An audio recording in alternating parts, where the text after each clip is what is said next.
Srila Prabhupada. So, Hare Krishna to you all. We welcome you to our Sunday feast program. It's very nice to see so many of you.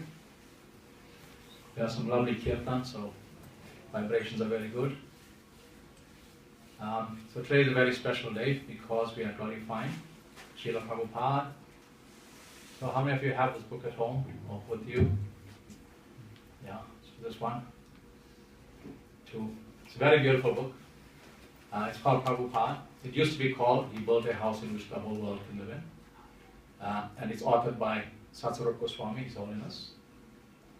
And of course they changed the subtitle, we can say. It's called Prabhupada, Messenger of the Supreme Lord. This is a recent print. But of course it's the same book like He Built a House in Which the Whole World Can Live. So I encourage all of you as members of the Hare Krishna movement to get a copy of this book and read it. If you need a copy, you can consult with me. We'll have them for sale. So how many of you want? Those of you who don't have? Yeah. 1, 2, 3, 4. So when can we deliver to you? As soon as possible. Okay. So we'll have a few copies when you come next Sunday. We'll have them available for you, all right? I think they're about 50 rand. Like this. Looks like 50 rand, right? Alright, Hare Krishna. So actually it's a rare privilege. I've been given this opportunity by Jainanda Prabhu to glorify Prabhupada. I think all of us look forward to that. We all love Prabhupada, don't we? We love him like anything. He's our founder Acharya, he's our lovable Srila Prabhupada. So let's hope I can do justice. I read the chapter this morning, I think. It was called He Built It, no, only He could read them, chapter 3. Yeah, so it's a very... That's one chapter. All right, we'll just conclude it. That's fine. So the first chapter is called Struggling Alone. And the second one is called Planting the Seed. And the third one is called Only He Could Lead Them. So 3 very lovely chapters. Of course, Struggling Alone is his adventures, so-called, in India, where he struggled alone to get the League of Devotees going in Jhansi, where he rented a building, and he tried to get a group of people together so that they could become members of his Hare Krishna movement. But eventually the owners took the property away from him and they gave it away to ladies who had their thing going on. So Prabhupada was very discouraged to that. In India, Prabhupada tried very hard to start the Hare Krishna movement. But at that time, in the mid-60s onwards, Indians were not so much interested in their culture. They were more prone to westernization, and they felt there was no need for them to follow the Vedic culture again. They wanted to be doctors and lawyers situated in the US, Australia, and America. They wanted to be like that. So Prabhupada tried here and there, and the response wasn't very promising and encouraging. So Srila Prabhupada decided the best thing to do would be to go abroad. But of course, this was a Leela of Sri Chaitanya Mahaprabhu, because that was the intention of the Parampara, to plant the Hare Krishna movement, the seeds of the Hare Krishna movement in the West. This desire was very strong in Bhaktivinoda Thakur, the father and guru of Bhaktisiddhanta, who was the guru of Srila Prabhupada. So the Parampara had this very intense desire to implant the Vedic culture in the West. Prabhupada single-handedly started his Back to Godhead magazine, photocopying and printing and going to Delhi on a daily basis, struggling alone to sell this Back to Godhead magazine of his. And one day in Delhi, because of the heat, he fainted. So he struggled a lot, just to get the Back to Godhead magazine going. So presently we are distributing Back to God all over the world. It has a very, very big circulation. And we should remember how Prabhupada struggled alone to get this magazine going, and all of us should try some or the other to become subscribers for this magazine and to introduce it to your friends, family, etc. So Srila Prabhupada was very brave and very bold. He was like 69 years old, and he had a determination that he wanted to go abroad.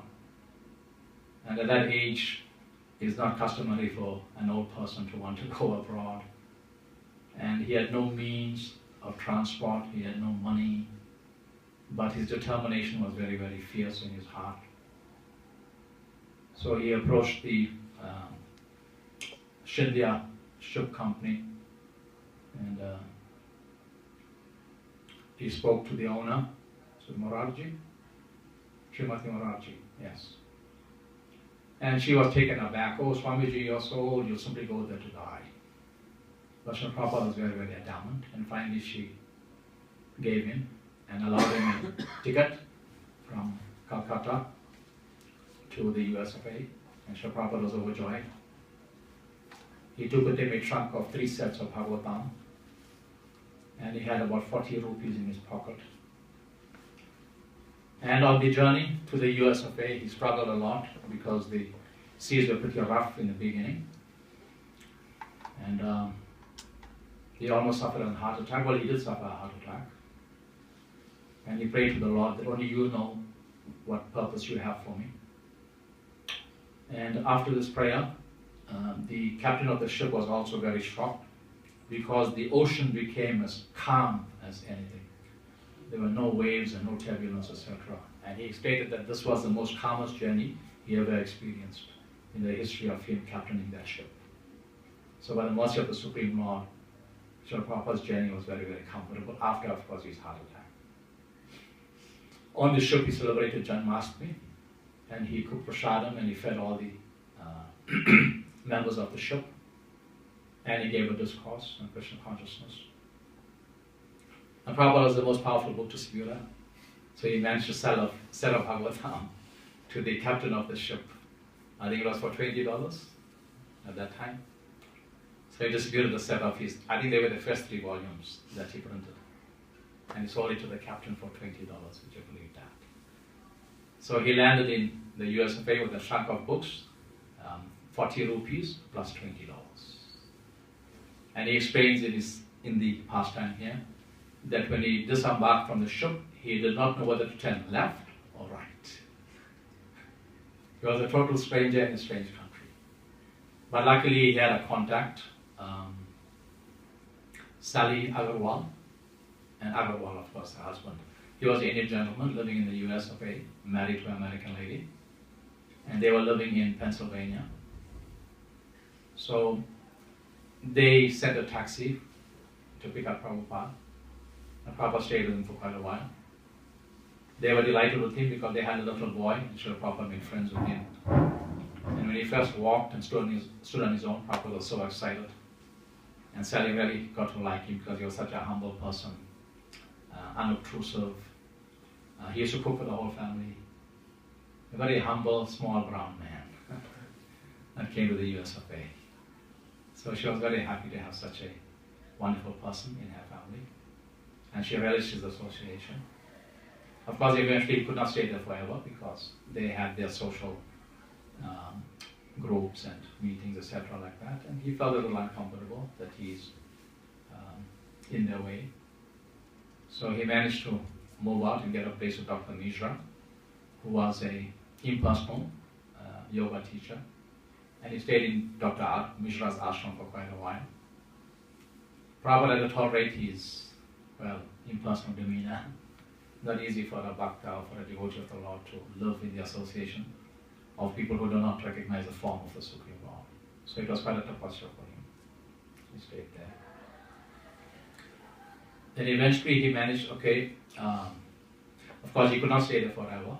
So eventually he had to leave that place also. So some wonderful souls came forward and they offered him, I think it was Harvey Cohen, offered him a loft in the Bowery. And that is on the east side of of the Bowery, yes. The place called Bowery. It's the lower end of New York, where all the hippies used to hang out. So this Harvey Cohen gave him his attic to live in. It was called the Bowery. And that place was infested with so-called hippies. In the 60s era, the hippie movement started in the USFA. Many of the young folk became disgruntled with the Vietnam call of war. And they rebelled against the government and the status quo. And they created their own community, an alternate civilization so-called, where they were experimenting with drugs and illicit relationships, etc. They were living in parks, in communal centers of their own, very unkempt. And they basically had no rules. They were just simply living. And they were looking for higher tastes, and they were experimenting with a variety of drugs and things. So Prabhupada ended up amongst these people. And this is very significant actually, because we chant this mantra that Rupa Goswami has given us to glorify Chaitanya Mahaprabhu. Namo Mahavadanyaya Krishna Prema Pradayate Krishnaya Krishna Chaitanya Namne Gauratvishya Namaha. That Sri Chaitanya Mahaprabhu is the most munificent incarnation of the Supreme Personality of Godhead. He is the most merciful, and his mission is to deliver the most fallen souls. Chaitanya Mahaprabhu's mission was to deliver the most fallen souls. So hence Srila Prabhupada was, by the hand of Chaitanya Mahaprabhu, guided to this group of people who were the hippies of the USFA. Of course, the USFA at that time and up till now was the leading country of the world, very opulent and very powerful. But the youth were very disgruntled. They were not following the footsteps of the fathers. They found that simply a dead end, as it were. There was no fulfillment in doing what their fathers did. Their fathers were basically educated. They were business people, professionals, living comfortable lives, so-called, and being happy. But the youth were not into that. They didn't think it was the lifestyle that they were seeking. So they rebelled against the parents and they joined the hippie community. And there was a very large community.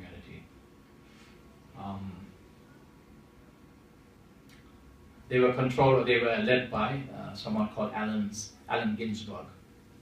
Yeah. Allen Ginsberg was the leader of the hippies. Right. So they took shelter of him. He was very philosophical, little renounced from many things. Spent some time in India, so he knew a few mantras here and there. And the hippies sought guidance from him. He was their leader, Allen Ginsberg. And of course, he led the Hare Krishna Maha Mantra in India. And he used to play it on his harmonium and things, and people used to like it. So amongst these people, Chaitanya Mahaprabhu sent Srila Prabhupada. And when Srila Prabhupada used to walk, he used to be crossing the bodies of these derelicts, passed out, lying in the passageway, blocking his entrance to get to the Bowery. But eventually, after a while, they saw Prabhupada, they tolerated him, they accepted him. And they kind of liked him after a while. He was very unobtrusive, very humble. He didn't have any attitude. And the hobos, so-called, or hippies, whatever you call them, they tended to like Srila Prabhupada. And then when the Prabhupada came to pass, okay, the beginning Prabhupada used to cross over them. But eventually when he came to pass, they just like backed up and they gave Srila Prabhupada way out of deep respect.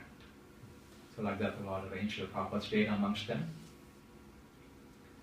And of course, with these group of people, he started the Hare Krishna movement, right, in the US. So here he planted the seed. From this group of hippies at the Bowery, the Hare Krishna movement was born. From there, they managed to get this place in the 26th Avenue, 22nd Avenue. Yeah, the building was called Master's Gift, a very appropriate name also. It belonged to somebody else, a gift shop. It was called Master's Gifts. So they were not realizing actually Srila Prabhupada came to give them a master's gift, the holy names. So the name was very appropriate. Yeah. So Srila Prabhupada struggled alone. He left India, realizing that India is hopeless. He cannot reach there anymore. The youth are not interested in Krishna consciousness. They want to be materialistic, so he left them. He came to the West. And here he found a group of people who had the potential. They were looking for an alternative lifestyle. And Srila Prabhupada came at the right time to give them that alternative lifestyle, Krishna consciousness. So here he planted the seed. And then Srila Prabhupada had some very special qualities that made him a leader in that era amongst those people. Right? So I'd like to go over a few of the paragraphs now. Only he could lead them to show you how wonderful Srila Prabhupada was in establishing this movement in the West. Of course, we'll have to thank His Holiness Satsvarupa Goswami Maharaj for presenting this lovely biography of Srila Prabhupada. You know, it's not an ordinary thing. Those of you who have read it know that this is transcendentally inspired. It is very, very transcendental. It glorifies Srila Prabhupada so beautifully, with so much of emotion and love and affection. And I think he portrays Srila Prabhupada here very, very beautifully. Nobody else could have done a better job on this. So a very lovely presentation. I think Chaitanya Mahaprabhu has empowered Satsvarupa Goswami to present this glorification of Srila Prabhupada. And again, I must implore all of you, you must read this. Without knowing Srila Prabhupada, without having affection for Srila Prabhupada, without loving Srila Prabhupada, there's no chance that you'll ever love Sri Chaitanya Mahaprabhu or Radha Shyama Sundar. You'll have to love Krishna's pure devotee first before you can love the Lord. And Srila Prabhupada is so lovable. Especially if you read the pastimes here. Hare Krishna. Your heart will bleed for the wonderful activities Srila Prabhupada has performed in the West. So, what is very outstanding, if you read this book, you'll find certain qualities of Srila Prabhupada are being emphasized again and again and again, right? And they are qualities like compassion, tolerance, humility, and submission to Guru, which is also extremely important. So you notice that these qualities of humility, tolerance, submission, humility, are qualities of all great Vaishnavas. Every devotee of the Lord portrays these qualities. If you look at, in your experience, Lord Shiva or Hanuman, the 6 Goswamis, they all had these beautiful qualities in them. They were very, very humble, tolerant, compassionate. So these are devotee qualifications. And Srila Prabhupada had these qualities. It was exemplified at every step he took, these qualities were manifest. And I think this is what endeared him more than anything else were the people whom he was communicating with. Remember, these people were all rebels. They had no respect for any type of authority. But they accepted Srila Prabhupada and his authority. Because Prabhupada gave off so much of love from himself. And this is what these young people were looking for. They were looking for love. They came from very, very wealthy homes. Their parents gave them everything material, but their parents never gave them love. I mean, can you imagine, in most cases that happens. If one is born in a very opulent, wealthy family, you'll have all facility, you'll have all material opulence, but you'll find that love is lacking. And for want of this love, then you find out the children of these families, they tend to get involved in experimental activities like drugs and alcohol, looking for that love that the heart wants, but they're not finding in the homes. And Srila Prabhupada actually gave them this love that they were looking for. A stranger from abroad, this small brown man from India, he was so small, it's like only 5 foot something, right? He was very, very short. But he had so much love to give. And these hippies were gathering around him like bees around honey. But they just wouldn't leave him. All of them were coming, oh, where is the Swami? Where's the Swami? Where's the Swami? You want to meet him? You want to take initiation from him? You know, they all came like that. So Prabhupada gave that very, very beautiful love of his to these wonderful people. Srila Prabhupada also, his mood was so sacrificial that at that age he came to the West to preach Krishna consciousness. And he went through lots of difficulties. So I'm going to read a few paragraphs to show you Prabhupada's mood. That's on page 96 and 97.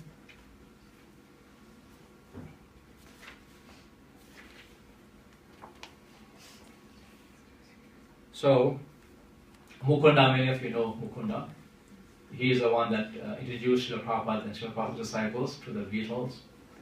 So here also he had many contacts from the music world, like Moby Dick and the Grateful Dead.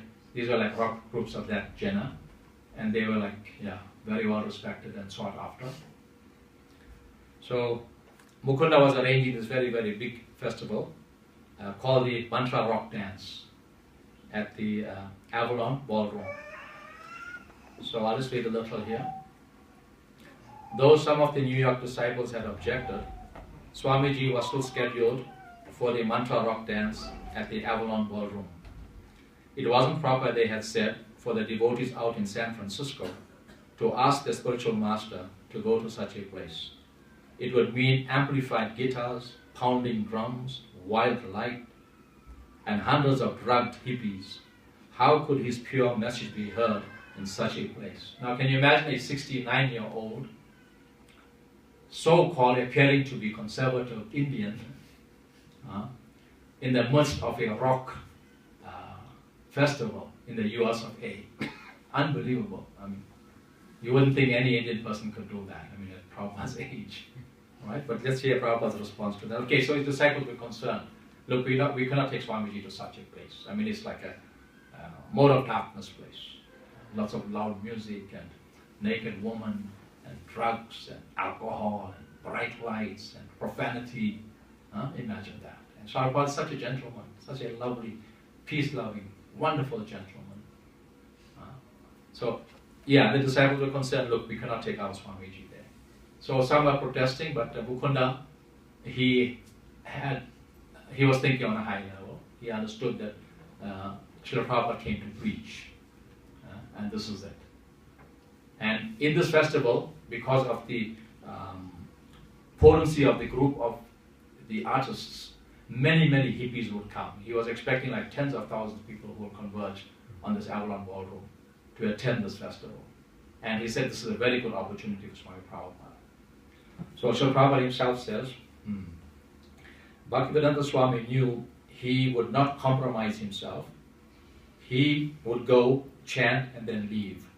The important thing was to spread the chanting of Hare Krishna. If thousands of young people gathered to hear rock music and could be engaged in hearing and chanting the names of God, then what was the harm? As a preacher, Bhaktivedanta Swami was prepared to go anywhere to spread Krishna consciousness. Since chanting Hare Krishna was absolute, one who heard or chanted the names of Krishna anywhere, anyone, anywhere, in any condition, could be saved from falling to the lower species in the next life. These young hippies wanted something spiritual, but they had no direction. They were confused, accepting hallucinations as spiritual visions. But they were seeking genuine spiritual life. Just like many of the young people on the Lower East Side, Bhaktivedanta Swami decided he would go. His disciples wanted him to, and he was the servant, and the servant of Lord Chaitanya. So Srila Prabhupada's mood is very nicely explained here. He would tolerate any difficulty in order to spread the holy names of Krishna. And who needed this more than these young folk, the hippie community, who are totally lost and confused and very unhappy. So Srila Prabhupada's compassion also is here, that he would go, he wouldn't mind that loud music and those terrible hallucinations that these hippies were having, he wouldn't mind. As long as they chanted Hare Krishna, and knowing that if they chant Hare Krishna, that they will be saved from the suffering condition. See? So Prabhupada was so sincere. Then at that time also in San Francisco, because Prabhupada is starting the movement, many of the persons whom he initiated were not actually following the principles. You know that we have 4 principles, right, in the movement? That anyone who wants to take initiation from a guru within the movement, you must not partake of meat, fish, or eggs, nor must you indulge in illicit relationships with the opposite sex, nor must you gamble. And what's the other one? Yeah, no drugs and alcohol. And these people were doing this. I mean, this was their life. They didn't know any better. So they would come, Swamiji, Swamiji, I want to take initiation from you. And the disciples complained, no, Srila Prabhupada, if you give these boys initiation and girls, they simply come in. Once they get initiation, they disappear. They will not come back to us. But Srila Prabhupada said, no, that is my mission. I came here to save these people. And when the guru gives initiation, the guru is obliged eventually to take the candidate back to the spiritual world. In spite of the fact that they don't follow the principles and they fall down from spiritual life, still I would become obligated to take them back to the spiritual world. Again, Srila Prabhupada's mercy and compassion is revealed there. Knowing the situation that out of all those people he initiated, maybe a small fraction only of them would observe. And the majority of them would fall back down into Maya. But still, in spite of that, he was willing to initiate them. Just to save them from the hellish condition they were in. So I think I have some excerpts that I just want to point out to you. That's on page 99.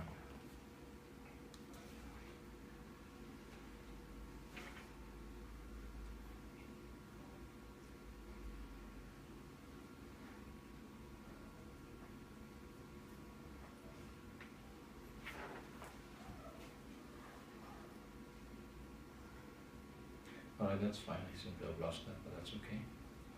Yeah, so Prabhupada's compassion is there.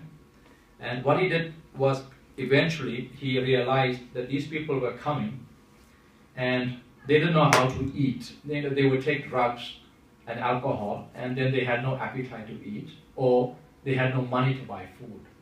So then he told his disciples, look, what we need to do is, we should serve them lunch.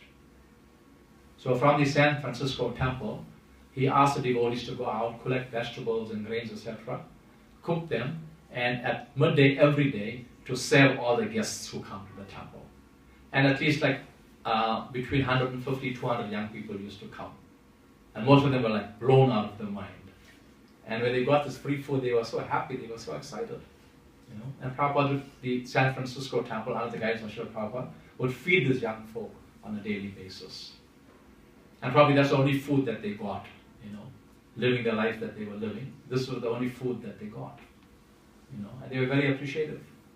And then the San Francisco temple came the new hub for the hippies. You know, they loved this place. You know, there was nice music, there was nice prasadam, and they were hearing powerful philosophy. So they became very attracted to the center, the San Francisco temple.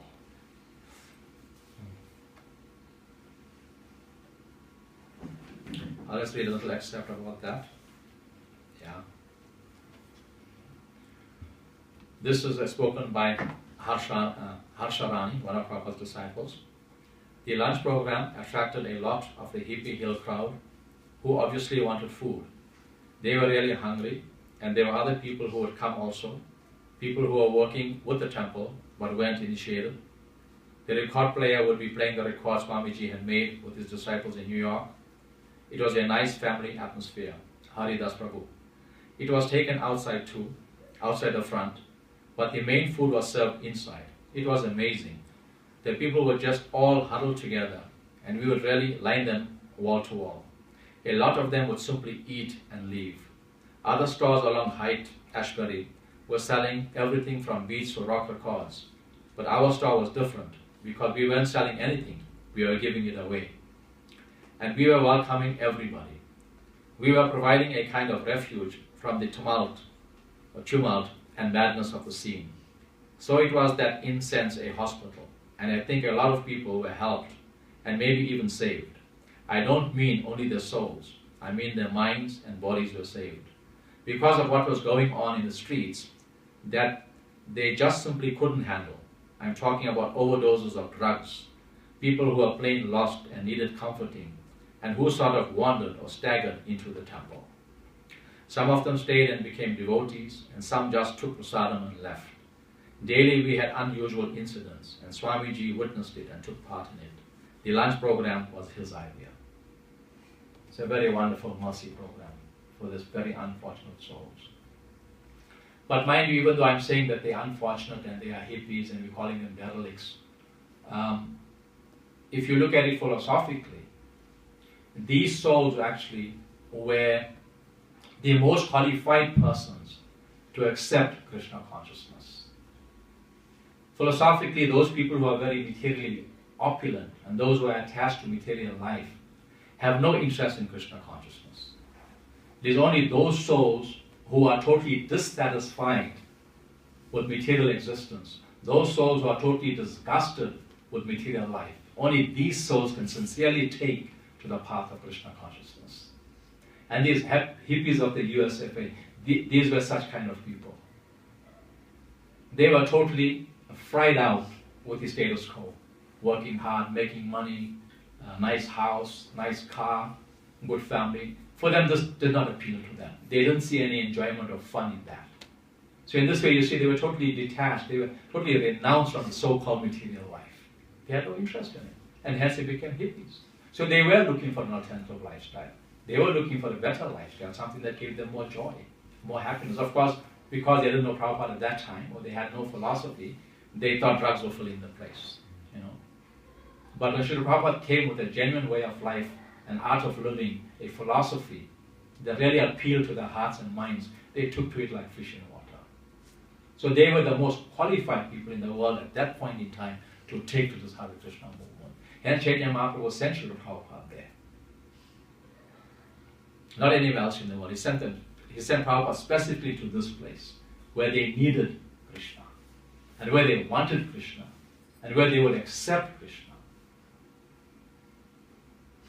Their degree of acceptance actually is mystical. You know, it's mystical. If you really look at it, it's totally a mystical thing. I mean, these guys are so far out.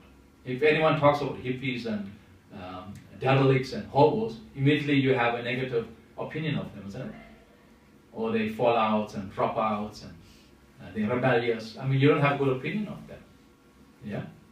But here they're accepting Krishna consciousness like anything. And when Srila Prabhupada spoke to people in India who are so qualified in more ways than one, you know, followers of the Vedic culture, well-behaved, perhaps mode of goodness, and they had so much going for them. But still they wouldn't accept Krishna. They wouldn't. But here these hippies did. So they were a special kind of people actually.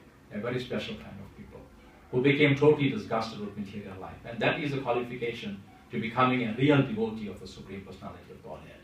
A true devotee of the Lord is someone who's totally disgusted with material life. That is a motivation, that is a momentum that you need to become a devotee of God, of Krishna. Without that disgust for material life, one cannot become a sincere and genuine devotee of Krishna. That disgust is required. So many of us in spiritual life, we know sometimes we'll have to go through little ups and downs, and we may wonder why I have to go through this difficulty and that difficulty. So Krishna very nicely, very softly and smoothly and lovingly, he gives you a little turbulence in your life to help you to become disgusted with material life. Do you understand that? You know, many of you may wonder why I have to go through difficulty. I'm a devotee of Krishna, and you know, everything should be smooth sailing. I shouldn't be having any difficulty. But that's the Lord's mercy upon you to help you to become detached from material life. So in this way that you can surrender more to Him. So that is required. And these hippies had the quality already. You know, they were beaten by material life. I mean, they had it tough basically. I mean, they were living in such difficult circumstances. And in order to forget the circumstances they were in, they were blown out by drugs and alcohol. So they were suffering also. And they became disgusted with life in general. There were many suicide cases, there were overdoses, etc., because people couldn't take it anymore. Life was hard. Life was painful. And they had no alternative. At that point in time, Americans had no conception of an alternative lifestyle. At least the Vedic followers had some concept that there is a different life. There is something called a spiritual life, you know, where you can break away from the disgusting material life, you know, and follow this new path. They didn't have any idea until Srila Prabhupada came with this very powerful process of Krishna consciousness, and he involved his people.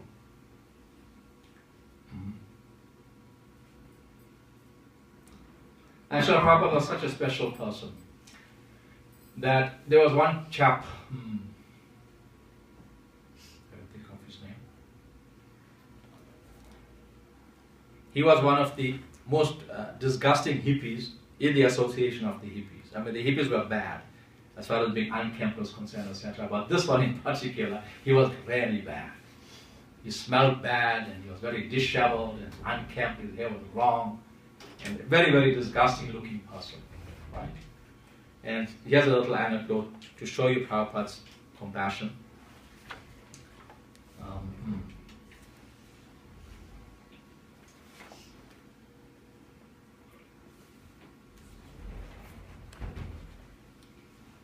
Let's find the appropriate paragraph.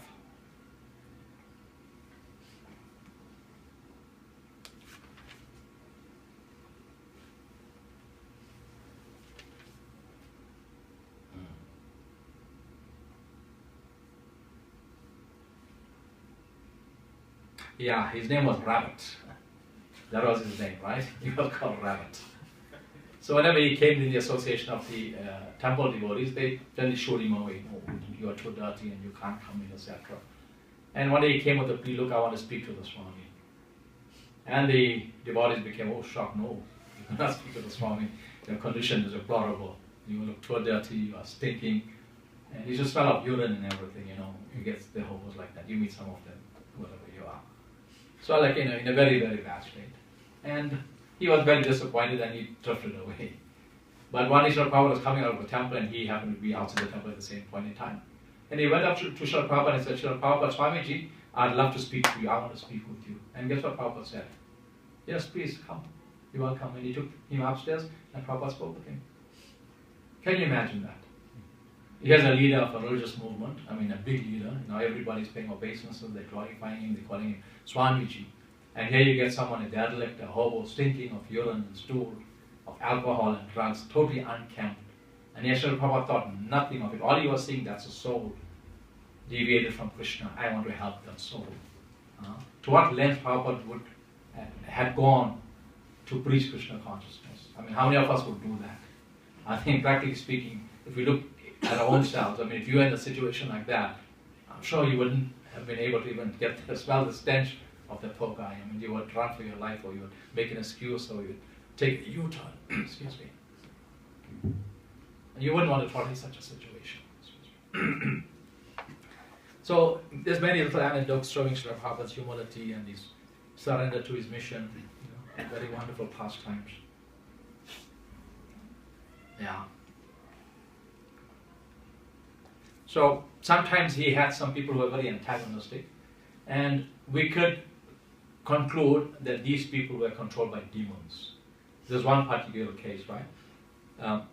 Srila Prabhupada or Swamiji was sitting on his dais, lecturing to a full house, when a fat girl who had been sitting on the window seat suddenly stood up and began hollering at him. Are you just going to sit there? She yelled. What are you going to do now? Come on. Aren't you going to say something? What are you going to do? Who are you? Her action was so sudden and her speech so violent that no one in the temple responded. Unangered, Swamiji sat very quietly. He appeared hurt. Only the devotee sitting closest to him heard him say softly, as if to himself, it is the darkest of darkness. Just suddenly, while he's giving a lecture in the temple room, and this one fat lady stands up and starts hollering at Srila Prabhupada, challenging him, who are you, what are you, say something, do something. Definitely demon possessed. So Prabhupada had to meet many people like this, who were totally crazies. He met one couple, it was a family, I'll just read that because it's more clear here and I can explain it. One morning, a couple attended the lecture, a woman carrying a child and a man wearing a backpack. During the question and answer period, the man asked, what about my mind? Swamiji gave him philosophical replies, but the man kept repeating, what about my mind? What about my mind? With a pleading, compassionate look, Swamiji said, I have no other medicine. Please chant this Hare Krishna. I have no other explanation. I have no other answer. So it shows how blown out some of these hippies were. They were totally out of their mind. But they did expect Srila Prabhupada to be able to help them. They had faith in Prabhupada. They thought at that point in time that Prabhupada could do anything. They had so much of faith in him. So any little problem they had, they approached Srila Prabhupada for his help. Even this guy totally blown out of his mind. And I think there's another nice pastime here, if I can find it. As for challenges, almost every night someone would come to argue with Swamiji. One man came regularly with prepared arguments from a philosophy book, from which he would read aloud. Swamiji would defeat him, and the man would go home, prepare another argument, and come back again with his book. One night, after the man had presented his challenge, Swamiji simply looked at him without bothering to reply. Swamiji's neglect was another defeat for the man who got up and left. So cases like this were coming forward. But Prabhupada was so intelligent, he was so tolerant and humble, he dealt with everyone accordingly. And in a very nice, sweet, gentle way, not in a way that's brusque and, abrupt and aggressive, in a very sweet, loving way. So these people, when they walked away, but they still loved the Swamiji, and they came back again and again seeking his association.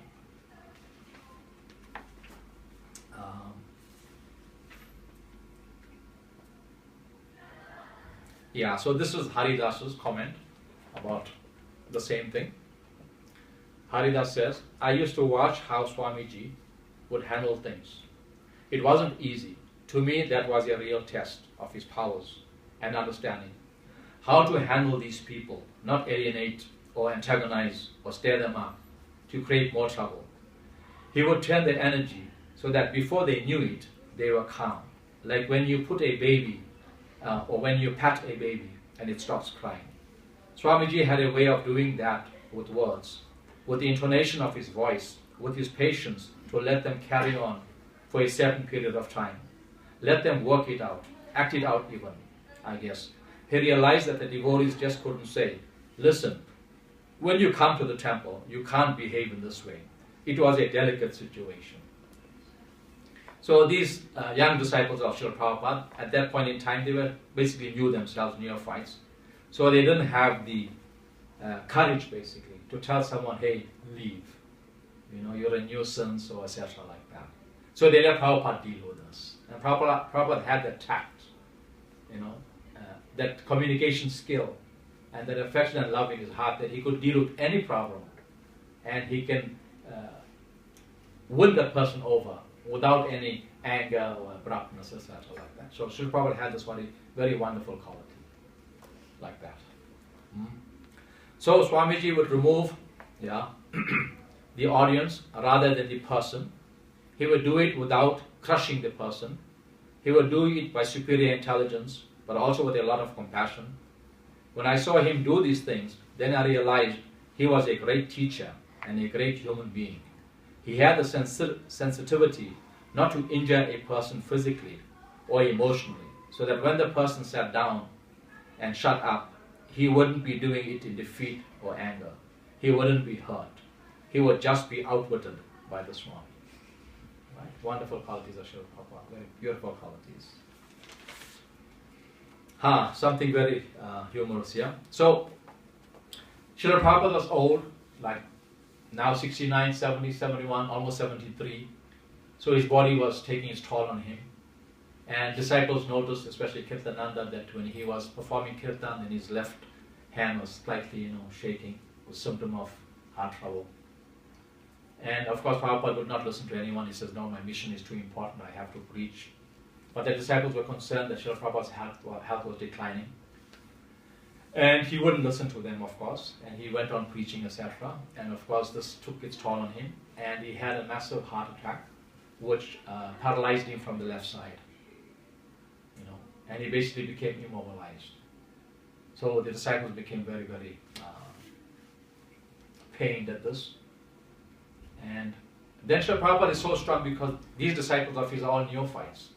They don't know what to do and what not to do. They're totally innocent. They basically neophyte and new. So Prabhupada told him what to do. Okay, look, I'm having an angina, heart palpitations. What you need to do is to massage me. Massage my chest area, etc. And the disciples were doing that. And Prabhupada got some relief, and he managed to do a preaching program. But after a while, that heart palpitation became very, very intense. And then the disciples feared, no, if we don't do something now, our Swamiji is going to leave us. And at this point in time, Srila Prabhupada was so much in pain that he couldn't even speak. So then they decided that the best thing would be to take him to a hospital. But Swamiji told them before that if anything happens to me, don't ever take me to a hospital.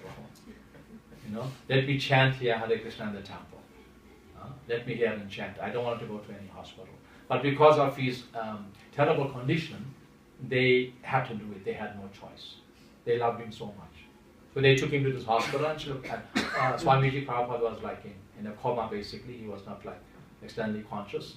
And the doctors treated him. They gave him medication and injections, etc. And he stabilized, and he had to spend some time in the hospital.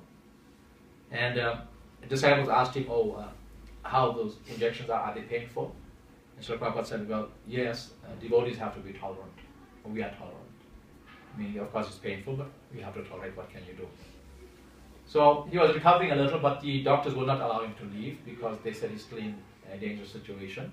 If you take him home now, he could leave his body to a massive heart attack. So Srila Prabhupada heard this very quietly, but he didn't comment on this. So he was sent to another department to see a nurse. And Srila Prabhupada asked the doctor, oh, am I going for another injection? So the doctor said, no, there's no more injections, everything is fine. Just to encourage Prabhupada. But of course, the nurse was waiting with a very, very big injection for Srila Prabhupada. And Srila Prabhupada went, and this nurse was trying to give the injection to Prabhupada. But Garga Muni, who was there, who was saying Prabhupada at that time, he was sensitive enough to understand that Prabhupada did not want to take this injection. And by force, what he did, he stood in between the nurse and Srila Prabhupada so that the nurse would not plunge the needle into Prabhupada. Like that. And then he noticed Prabhupada's face, and Prabhupada indicated that Garga Muni must take him away from that situation. So while he was in that push trolleys, they had those trolleys with the wheels and things. So Garga Muni quickly brushed aside that nurse and took Srila Prabhupada out of the department. And Srila Prabhupada told Garga Muni, take me out of this place immediately. And like this, they escaped from the hospital. And the doctors and nurses are shouting, oh, you can't do that. That poor man is going to die. He's old. He's on his deathbed. He will leave his body. And you'll be responsible. And the disciples are feeling so bad. What happened to Srila Prabhupada? Really leaves his body. What's going to happen? We're going to feel guilty. We took him away from the hospital. But Prabhupada had so much of faith in his Krishna. He said, no, you just take me out of here. So they managed to get him a little place to recuperate where he stayed for quite a while. And he picked up his health again. Like that. So Srila Prabhupada had no basic need for modern medical science. Doctors and needles and medication and things. But of course, in an emergency, they did take him there. He said if he was in India, he would not have gone to a hospital. He would have called a kavi, what do they call it? Ayurvedic doctor who would treat him. And of course, after this, they took him to Delhi, where they got a kavi to take care of Srila Prabhupada, who diagnosed that he's perfectly fine and he's very healthy. He's got no problem. That's a miracle again, also. You know, Krishna's taking care of his pure devotee. And you may be happy to note that the first Ratha Yatra procession took place in the US of A. And the incident started off in San Francisco when Malati went to a pawn shop and she found a little ornament thing. And she brought it very excited and said, Prabhupada, look what I found in the pawn shop. And Prabhupada looked at it and Prabhupada immediately paid obeisances. Oh, you have found Jagannath. So unintentionally, she didn't know at that time who Jagannath was. So she found this lovely carving of Jagannath in a pawn shop amidst Subhadra and Baladev and a few other deities. And she brought it. Prabhupada looked at it. Prabhupada said, oh, Jagannath has come to New York. So he knew that this is an indication that Jagannath wants to be present in San Francisco. And Prabhupada was very, very delighted. He told Malati, please go back to that shop and buy Subhadra and Balaram also.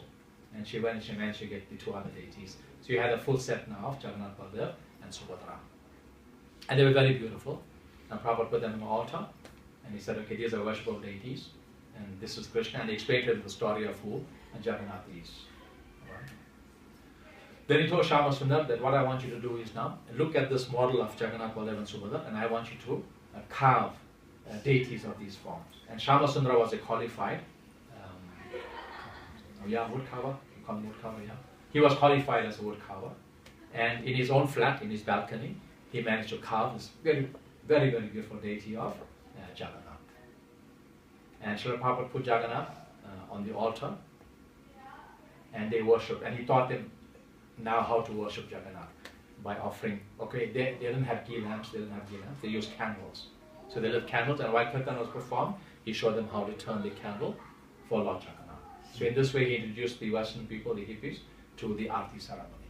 He already taught them chanting Hare Krishna and the four regular principles. So now he is teaching them how to do Aarti for the Supreme Personality of Godhead.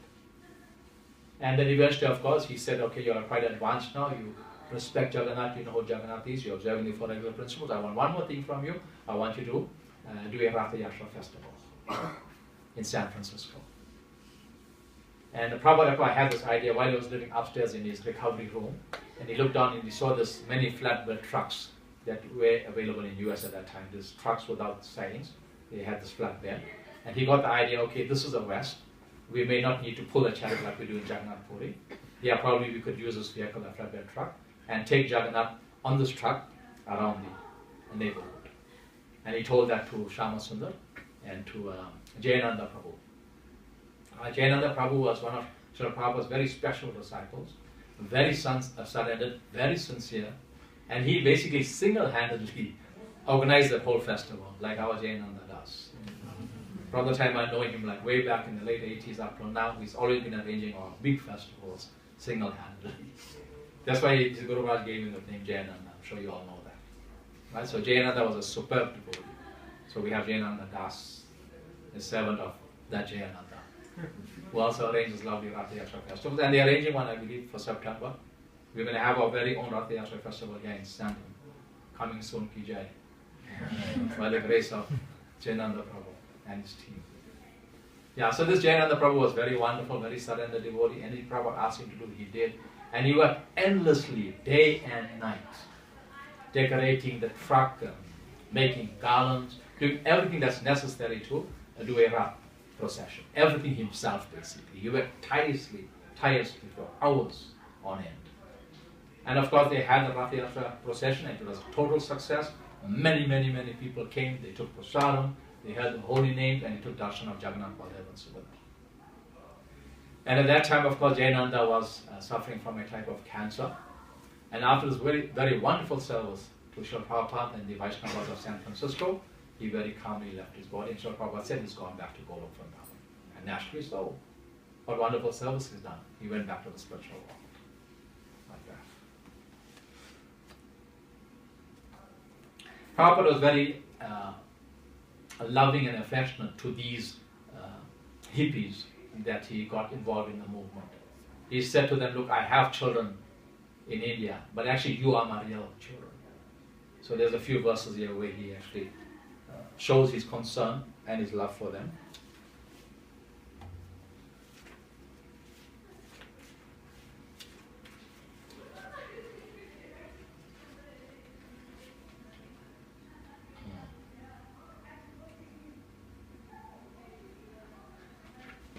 Yes. Swamiji spoke quietly about his mission under the order of his spiritual master. He was bringing Lord Chaitanya's movement to America, and Krishna had kindly sent him so many sincere souls.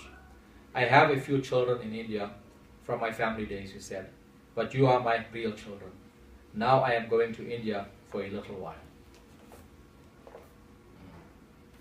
I am an old man. I may die at any moment, but please, you all carry on the Sankirtan movement. You have to become humble and tolerant. Lord Chaitanya says, be as humble as a blade of grass and more tolerant than a tree. You must have enthusiasm and patience to push on this Krishna conscious philosophy. He sat still and continued speaking to them gravely, asking them to stick together and push on the movement for their own benefit and for others. Whatever they had learned, he said, they should repeat. They realized perhaps for the first time that they were part of a preaching mission, a movement. They were together not just for good times. They had a loving obligation to Swamiji and Krishna. 132. 135. Another few more pastimes here. Sitting on the old carpet, he spoke quietly and personally. I am going, but my Guru Maharaj and Bhakti Vinod are here. He looked towards the paintings of his spiritual master and Bhakti Vinod Thakur. I have asked them to kindly take care of all of you, my spiritual children. The grandfather always takes care of the children much better than the father. So do not fear. There is no question of separation. The sound vibration fixes us up together. Even though the material body may not be there, what do we care for this material body? Just go on chanting Hare Krishna and we will be packed up together. You will be chanting here and I will be chanting there. And this vibration will circulate around this planet. Brahmananda began to cry and Swamiji patted him on the back. I can understand that you are feeling separation, he said. I am feeling for my Guru Maharaj also. I think this is what Krishna desires. You may be coming there to me and being trained up. We will spread this movement all over the world. Rai Ram, you will go to England. Brahmananda, you will go to Japan or Russia. That's all right. So Prabhupada had very great affection for his followers in the US at that time. When the time came to board the plane, Swamiji embraced each of his men. They stood in a line, and one after another approached him and embraced him. He patted a few of the women on the head. Accompanied by Kirtananda Swami, whose head was shaven and who wore an incongruous black woolen suit, Swamiji walked slowly towards the gate. As he disappeared from view, the devotees ran for the observation desk or deck to get a last look at his departing plane. So there's a very lovely relationship between Prabhupada and his disciples. He loved them to bits and they loved him to bits. It was a very affectionate family that Srila Prabhupada created at the San Francisco temple. They were very, very close. And Prabhupada considered them his real children. And he was always like protective over them. There was one incident when the devotees were fearing that Prabhupada may leave his body because of his health and his age.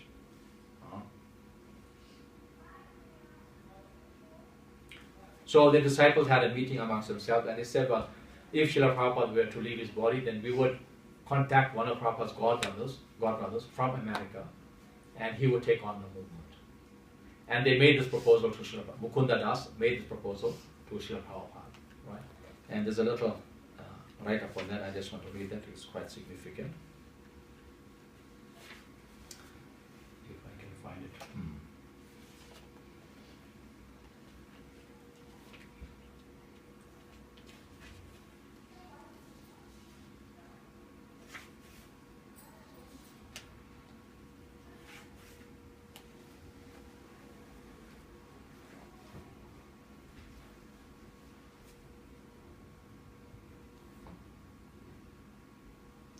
Here we are.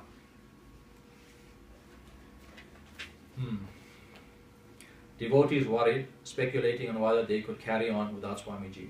One devotee suggested that perhaps one of Swamiji's godbrothers should come to America and fill in for Swamiji. And if the worst happened, take over the leadership of the International Society for Krishna Consciousness. When the suggestion reached Swamiji, he remained or considered it without immediately replying.